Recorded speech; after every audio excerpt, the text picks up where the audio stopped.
Big TV భక్తి సమాచారం WhatsApp ఛానల్లో జాయిన్ అవ్వండి. అన్ని విశేషాలు ఎప్పటికప్పుడు తెలుసుకోండి. గురువు గారు, ఇప్పుడు మనం చూసుకుంటే కూడా ఒకటే రాశిలో 4 గ్రహాలు ఉన్నాయి. ప్రస్తుతం అయితే చతుర్గ్రహ కూటమి నడుస్తుంది. ఆ కూటమిలో కూడా ఏమైనా యోగాలు ఉన్నాయా? ఉంటాయి. యోగం అంటేనే 2 గ్రహాల కలయిక లేదా 2, 3, 4 గ్రహాల కలయికతో యోగాలు ఏర్పడుతున్నాయి. ఇప్పుడు మీరు ఈ ప్రశ్నను నేను ఇంకో తీరుగా మీకు ఎట్లా చెప్తానంటే, భారతదేశానికి స్వాతంత్రం వచ్చినప్పుడు కర్కాటక రాశిలో 5 గ్రహాల కలయిక. గుర్తుపెట్టుకోండి. వృషభ లగ్నంలో వాళ్ళు మనకు స్వాతంత్రం వచ్చినట్టుగా మనం ప్రకటించుకున్నాం. వృషభ లగ్నంలో రాహు, సప్తమంలో కేతువు, ద్వితీయంలో కుజుడు, షష్టమంలో గురువు. తులారాశిలో విశాఖ నక్షత్రంలో గురువు, జ్యేష్ఠ నక్షత్రంలో దేంట్లోనో కేతువు, కృతికా నక్షత్రంలో రాహువు, ఆరుద్ర నక్షత్రంలో కుజుడు. మనకు స్వాతంత్రం వచ్చిన రోజు మరి రవి, శని, బుధ, శుక్ర, చంద్ర 5 గ్రహాలు మొత్తం కర్కాటకంలో. అందులో మనకు శని బుధులు పుష్యమి, రవి శుక్రుడు ఆశ్లేష నక్షత్రంలో ఉన్నారు. అంటే మనకు వచ్చిందే స్వాతంత్రం కాలసర్పయోగంలో. అందుకే నిరంతరం ఎప్పటికీ ఇదే ఎందుకున్న ఇప్పుడు ఆ దేశానికి ఈ దేశానికి ఇది ఎట్లుంది అంటే ఇది అంతులేని కథ, చెప్పిందే చెప్పినట్టు జరుగుతూనే ఉంటుంది. ఇప్పుడు భారతదేశం కుజదశలో ఉంది, కుజదశ రన్నింగ్లో ఉంది. కుజదశ రన్నింగ్లో ఉంది కాబట్టి కుజుడు మనకు మరి ఆటమిక్ ఎనర్జీ ఇవన్నీ మనకు బాగా ఇచ్చాడు ఇక్కడ.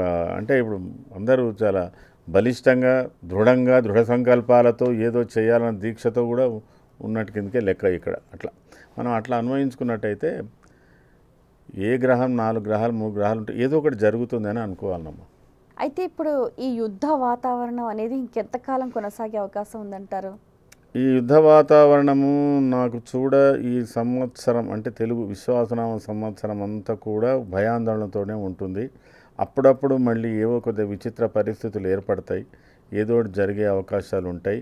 సరే, ప్రాణ నష్టాలు జరగకపోవచ్చు పెద్దగా, కానీ ఏదో ఒక విచిత్రమైన అదైతే జరుగుతుంది. అంటే గతంలో లాగా కొన్ని వేల మంది పోయారు అట్లా పోయారు అని చెప్పేటట్టు ఏం లేదు, కానీ కొద్దిగా భయాందోళనతో అయితే ఉంటారు. కొన్ని పనులకు ఆటంకాలు జరుగుతాయి, కొంత అభివృద్ధికి ఆటంకాలు జరుగుతాయి. దీంతోపాటు ఒక యుద్ధమనే కాకుండా కూడా ఒక రకంగా వాళ్ళకి కానీ మనకు కానీ ప్రకృతి సంబంధమైనటువంటి సమస్యలు కూడా వచ్చే ఆలోచనలు ఉంటాయి. ఇది కాకుండా కూడా మరి ఇంకా వేరే వాళ్ళు ఏదైనా బెదిరించి చేసే ఏది ఉన్నప్పటికీ కూడా రాజు రవిగా ఉన్నాడు కాబట్టి, సేనాధిపతి గట్టిగానే ఉన్నాడు కాబట్టి ఇంతో అంతో దీంట్లో నుంచి మనం బయటపడతాము అని చెప్పగలుగుతాం. గురుగారు, ఇప్పుడు రాహు మీనరాశి, కేతు ఏమో కన్యా రాశి. ఇప్పుడు 18వ తారీఖుకి ఇప్పుడు ఇదేమో అటు మారుతుంది సింహరాశికి, ఇటేమో కుంభరాశికి వస్తుంది రాహు. సో ఈ రాహు కేతుల మార్పు వల్ల ఇప్పుడు మీరు ఇందాక ఒక కాలసర్ప యోగం ఏర్పడుతుందని అని అన్నారు కదండి, దీనివల్ల ఇంకా ఎటువంటి పరిస్థితులు ఏర్పడే అవకాశం ఉంది అంటారు? సామాన్యంగా మనము ఇది చెప్పుకోవాలంటే, సూర్య భగవానుడు కర్కాటక రాశిలో ప్రవేశించినప్పుడు దక్షిణాయనం ప్రారంభమైందని, సూర్య భగవానుడు మకర రాశిలో ప్రవేశించినప్పుడు ఉత్తరాయణం ప్రారంభమైంది అని మనం ఒక లెక్క అలా వేసుకొని దాన్ని ఆచరిస్తుంటాం. కానీ రాహు కేతువులు దాదాపుగా సంవత్సరం 18 మాసాలకు వీళ్ళు మారుతుంటారు. ఈ 18 మాసాలకు వీళ్ళు మారుతున్నప్పుడు అసలు ప్రపంచానికి ఒక అయినమే చేంజ్ అవుతున్నట్టుగా నేను ఫీల్ అవుతాను. ఇప్పుడు మీనం కర్కాటక కన్యలో ఉన్నారు కదా, ఇప్పుడు కుంభంలోకి వస్తాడు కదా, కుంభం సింహంలోకి వస్తాడు కదా. అంటే దృశ్య అదృశ్య రాసులు గ్రహాల యొక్క ప్రభావాలు అక్కడ కన్యా నుంచి ఎప్పుడైతే మళ్ళీ తిరిగి కుజుడు వీళ్ళంతా స్టార్ట్ అవుతారో, ఈ కన్య నుంచి కుజుడు తుల, వృశ్చిక, ధనుసు, మకర, కుంభాలకు పోయేవాడు. కుంభంలో రాహుతో కలిసేటప్పుడు అక్కడ కొద్దిగా భీకర స్వరూపమే ఏర్పడుతుంది.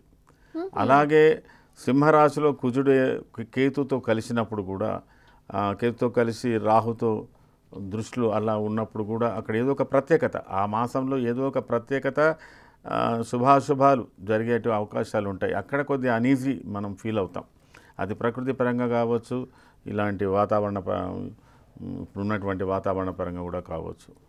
ఏది ఏమైనా దీనికి డ్రాస్టిక్గా కర్కాటకంలోకి ముందు గురువు రాబోతున్నాడు కాబట్టి అతను సంరక్షించే కర్కాటక రాశి సంచారం ప్రపంచానికి అనుకూలం, గురు సంచారం. అవునా?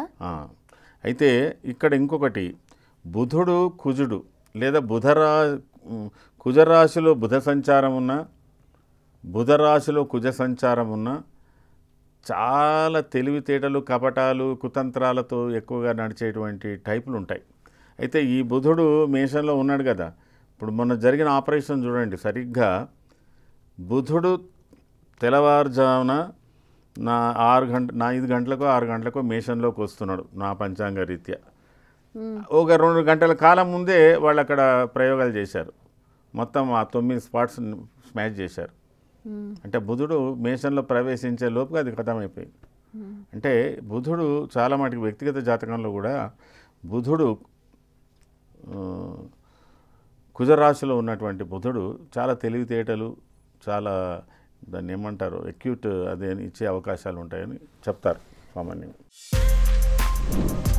For more videos like this, subscribe Big TV channel.